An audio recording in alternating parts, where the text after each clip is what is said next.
What's up, ladies and germs? D-Life HD here, and today we're going to discuss the Nintendo Direct that happened a few days ago, where they unveiled a load of stuff. There was some stuff we were hyped for, didn't care about, and stuff we wish we would have seen. So, let's talk about this in an abbreviated version of the Direct. Let's go. Switch it up. Switch it up. I was a worker, had to upgrade to a boss. I had to switch it up. Used to live in the hood, but had to upgrade to a loft. I had to switch it.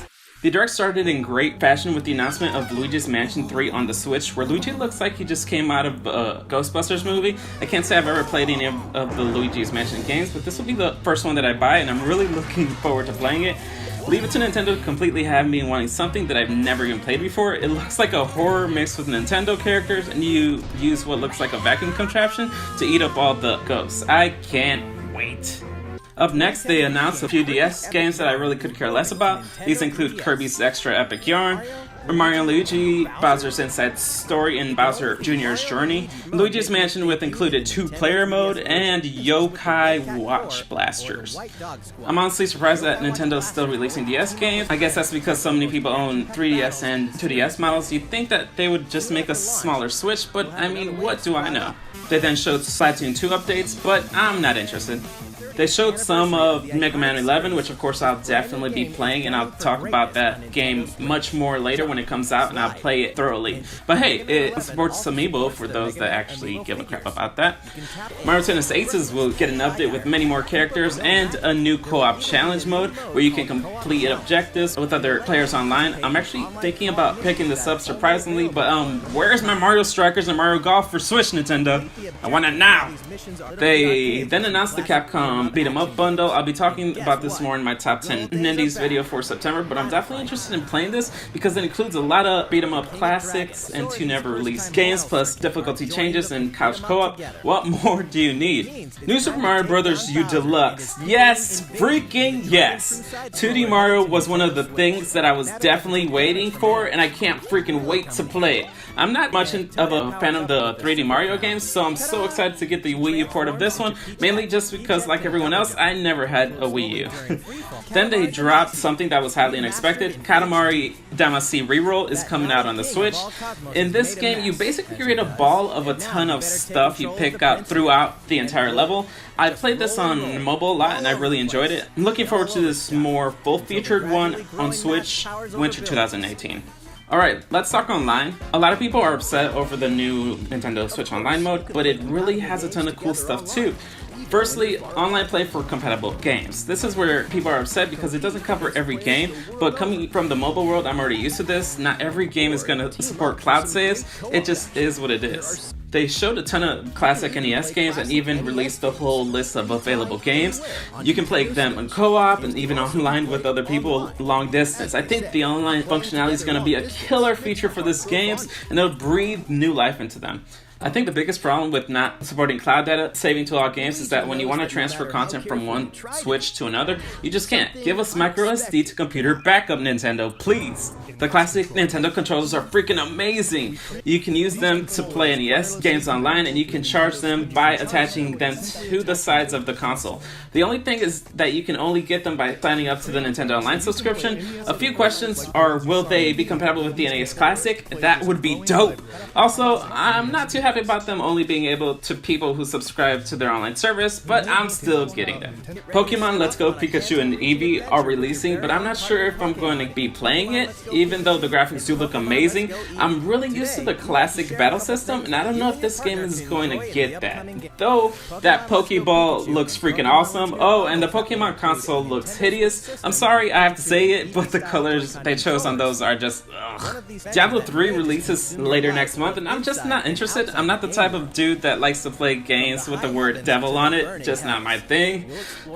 Though, it does look fun. Either way, I'm not into online type games. Super Mario Party is coming out October 5th. I'm not the biggest Mario Party fan, but it'll definitely be cool on game nights and playing with my wife. It even has a single player mode. That'll be interesting. Town by Game Freak looks amazing. This is a definite must buy, guys. Now, this one does look like Zelda, from the shield to the battle system, and I love the cel shaded shaded look, it looks amazing. Daemon X Machina looks like it's totally my jam. I can't wait for this game to come out. I love everything with like mechs or titans. I remember playing Mech Warrior back in the day and Titanfall 2 recently, and those were some of my favorite games. This one looks just as good. This will be a day one purchase for me. It comes out 2019. Yoshi's Crafted World looks like a really cute platformer and kind of reminds me of the mobile game called Paper Monsters. You know I love platformers, so this is definitely my jam. Plus the game looks beautiful. It's nice that Yoshi is getting some Switch love. Tabletop Gaming has announced several games that I will never play. Next. Starlinks looks decent, and the addition of Star Fox characters looks amazing and is a great move by Nintendo considering that they haven't released a Star Fox game for the Switch yet.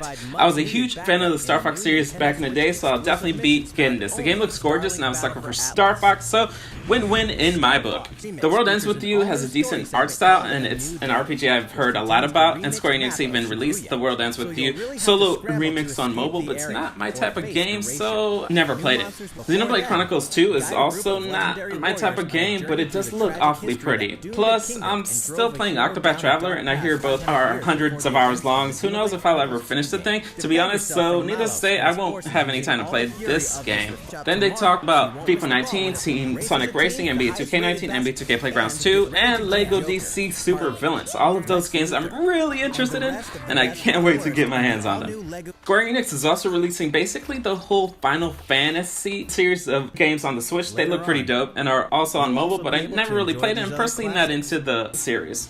Speaking of mobile games, they're also releasing Final Fantasy 15 Pocket Edition on the Switch.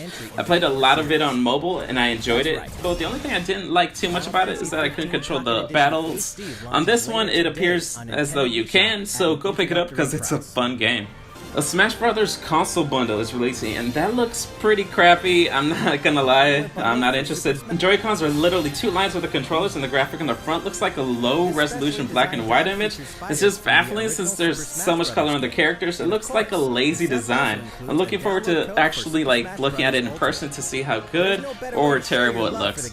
Lastly, Animal Crossing character Isabelle is going to be in Smash Brothers, but I don't really care because I don't like Smash Brothers.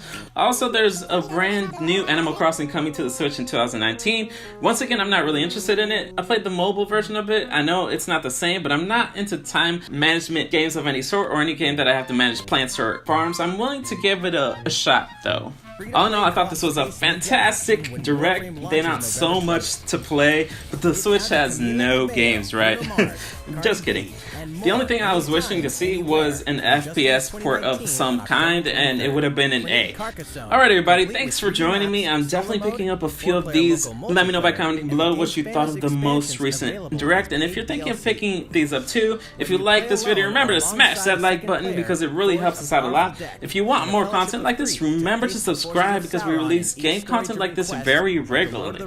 Also, remember to follow us on Twitter and Facebook for more game updates. Peace. On your own or in